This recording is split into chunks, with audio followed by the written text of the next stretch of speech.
Hey guys, this is Israel from Israel Keys Barbershop. Still at my top secret holiday or family holiday location. Just by the poolside, the family's in the suite, the apartment, and I get a chance to talk a bit more. You might hear the noise of people swimming in the pool and the waterfall beside me, but let's just ignore that. So I put out the video yesterday of my thoughts, my more objective thoughts on the fight, dealing with the fight itself. Wilder Fury Wilder 2, not Wilder Fury. Fury made that fight his own, so we're going to call it Fury Wilder from now on. In my opinion, he won the first fight. He was jobbed. He had to fight 6 men on the night, and he decided the only way to beat 6 men is to knock one of them out. I'll say that again. The only way you can beat 6 men. Who are the six?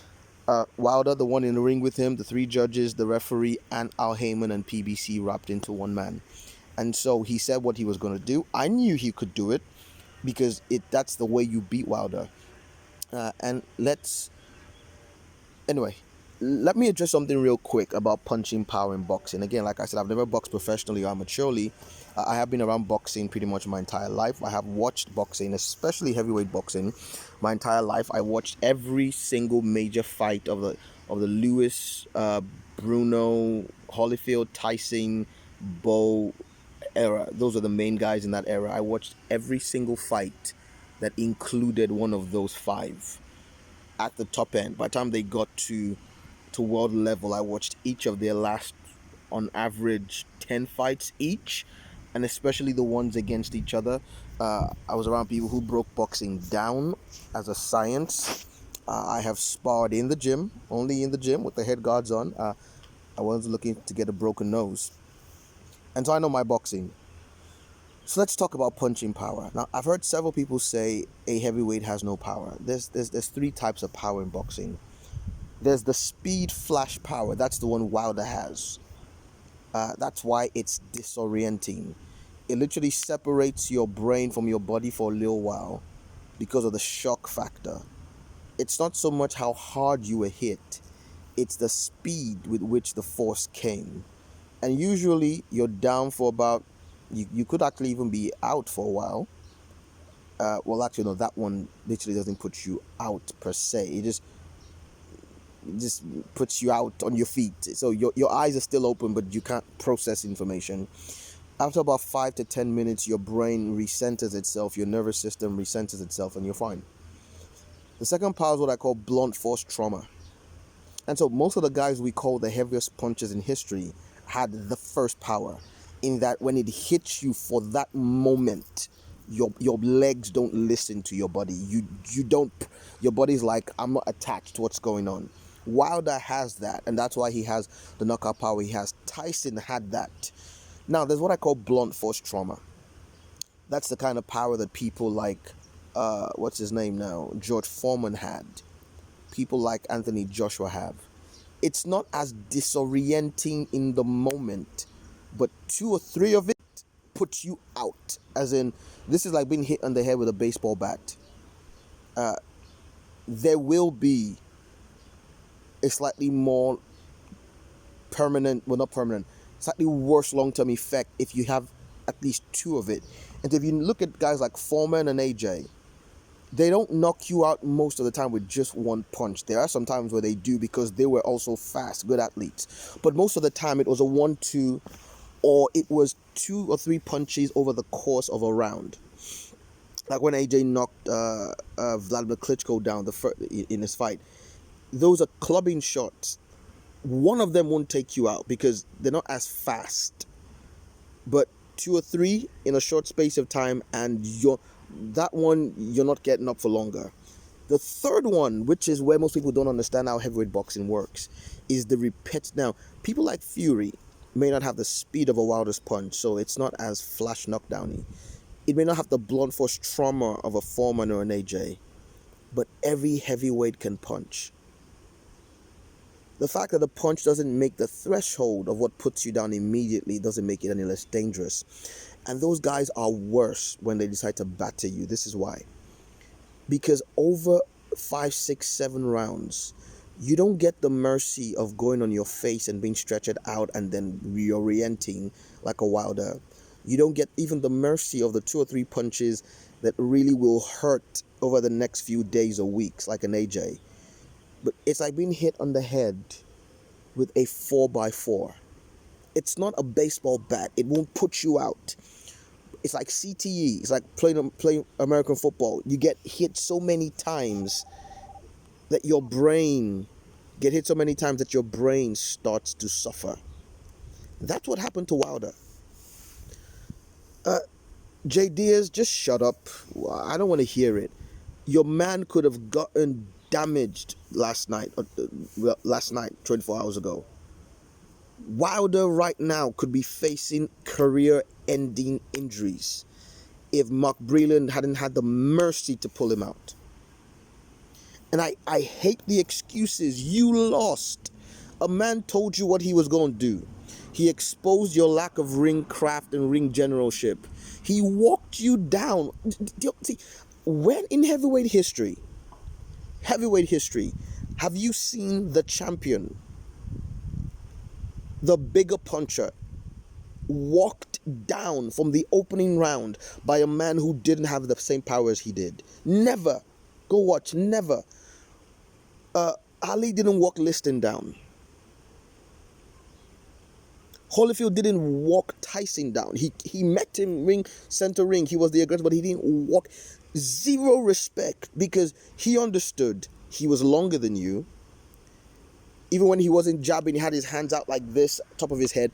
He understood that if he took away and you hit him twice in the first 3 rounds with the right hand flush, and he walked through you and spanked you. Eat humble pie. Say, I wasn't the better man tonight.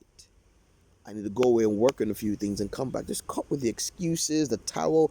You could be in hospital now. You could be banned from fighting for a year if Mark Breland hadn't thrown that towel in. That's number one. Number two, Wilder's been exposed. I hear people saying, "Oh, don't say Wilder is horrible now. Just say Fury's good." No. Fury's great. Wilder's been exposed for what some of us always knew he was, which was a one-trick pony with perhaps the best one-punch knockout power in heavyweight history. But beyond that, couldn't really do much. And when you took that one knockout power away, he became exactly what we knew he was going to be. He was disoriented. Like, I watched my video from yesterday. He didn't know how to gauge distance, didn't know how to move his head. He didn't understand that you don't lean back away from a punch. He just up the ring, the ropes kept him up 2 or 3 times, just dismantled. This is what I want to see. Many of you know I'm an AJ fan, right? But hey, you got to give a man his dues. On tonight's performance, if anybody puts Tyson Fury number 1 in the heavyweight division, we can't argue with that, as long as we get to see the AJ fight within 12 months. So this is what I want to see. When Fury beat Klitschko, AJ went and took him on. Pretty much the next fight, Klitschko was AJ was Klitschko's next fight, and he beat him. Now, I've been saying about the fact that these 3 guys are trilogy, and yes, in my opinion, Wilder could still be the 3rd best heavyweight in the world, because I don't know many people who could do what Fury did, who could walk through him. I think Dillian Whyte beats him, but he's not going to beat him the way Fury did, because he doesn't have Fury's physical tools. But these guys are a triangle. Wilder had the most one knockout power. Fury was the most technically gifted boxer. AJ was a hybrid of both. Not as powerful one knockdown. He had more blunt force trauma, but not as powerful one knockdown as Wilder, and not as crafty as Fury. But what we've seen is AJ is not far behind Wilder in the power category, and his last few fights have shown he's not far now behind Fury in the ring generalship category. And so AJ is the best of both worlds, and is slightly, just a tad beneath each of them in their respective skill sets, but he's the best overall package. Fury's not walking AJ down like that. No. Not. He is not walking. Andrew Ruiz didn't walk AJ down like that. The times where AJ got caught or when he stood and traded, Fury did not, and that was with a concussion. Fury didn't, what's his name now? Wilder did not stand and trade with Fury, and that's one of the things I'm disappointed about. You're talking all this mess about how you're this and I'm African. I was born in Nigeria, so I take it very seriously when a person talks about channeling African spirits, because a lot of that stuff is occultic. It's witchcraft, so, and I know what it is. But you talked all that mess. Yeah, my phone doesn't like the fact that he talked the mess. You talked all that mess, and then you came in and just got whooped. Didn't even you wouldn't even go down when he talks about going out on his shield. This is how you go out on your shield. When a guy is hitting you like that, you bite down on your gum shield, right? And you trade and you throw back, and then when you get knocked out that way, we applaud you. That's how AJ got knocked out against. No excuses for him against Andrew Ruiz. He bit on his gum shield. He threw. He hit Ruiz, and Ruiz hit him back, and he went down. That's it. Don't be leaning against the ropes and be getting your mouth punched in and talking about how you want to go out on your shield. But this is what I want to see happen. I want to see Anthony Joshua fight first Deontay Wilder, and to be merciful to him, after offering him 55-45 and he turned it down and talking all that nonsense, we're going to be merciful and make it 60-40. AJ, can you find it in your heart, or 50 or 65-35, because he doesn't deserve that in my opinion, but AJ, find it in your heart to give him 60-40, right? I want to see what AJ does against Wilder, and I don't want to hear about the fact that Wilder's been broken. No. He still got... Wilder's not going to... In fact, Wilder can only get better against Anthony Joshua than he was against Fury.